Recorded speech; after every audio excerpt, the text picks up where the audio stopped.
A Little Lumpen Novelita is a 2002 novella by the Chilean author Roberto Bolaño. Bolaño died in Barcelona in 2003 at the age of 50. Nowadays he's widely regarded as one of the most important South American novelists of the 20th century, along with Gabriel, Garcia, Marquez and Julio Cortázar.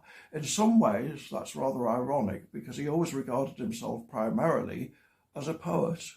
A Little Lumpen Novelita is a first-person account by a woman called Bianca of a time in her life not long ago, just after her parents died in a car crash when she had to bring up her younger brother.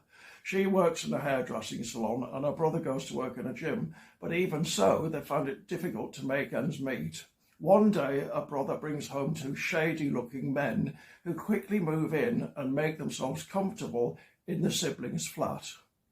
The surprise is that neither of the two men is aggressive or even inconsiderate.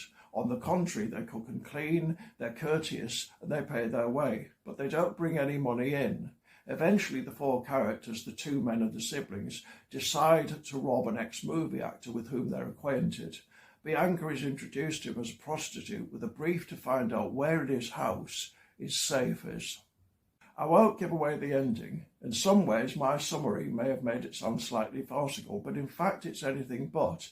It's highly atmospheric. A dark, almost apocalyptic mood hangs over the entire thing, and Bianca manages to be both likeable and ruthless at the same time. All the characters have a semi-symbolic feel, but it doesn't run deep enough to say exactly what it consists in, which is another thing that contributes to the overall disorienting effect. There's obviously something odd about Bianca. She sees the world as illuminated, even at night, for example. But that isn't overdone either. It's just one fact amongst others. Part of what makes A Little Lumpen Novelita so effective is its style. It's as unpretentious as any writing can be, and for the most part the story's told plainly, but occasionally it achieves a lyrical intensity. At no moment did I think I was falling in love, Bianca tells us in chapter 4. I saw the shadowy negative of romantic situations. I saw the negative of passionate moments whose point of reference was always a TV series or the whispering of girls now forgotten. Sometimes I saw the negative of a whole life. What this book lacks in quantity, it's just over 100 pages long, and that includes the blank pages of the 16 numbered chapters. It more than makes up for in quality.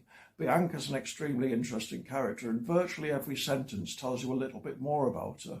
And there are things that are kept mysteriously out of view, although nothing central to the plot. As well as that, it ends reasonably happily, which is always a plus.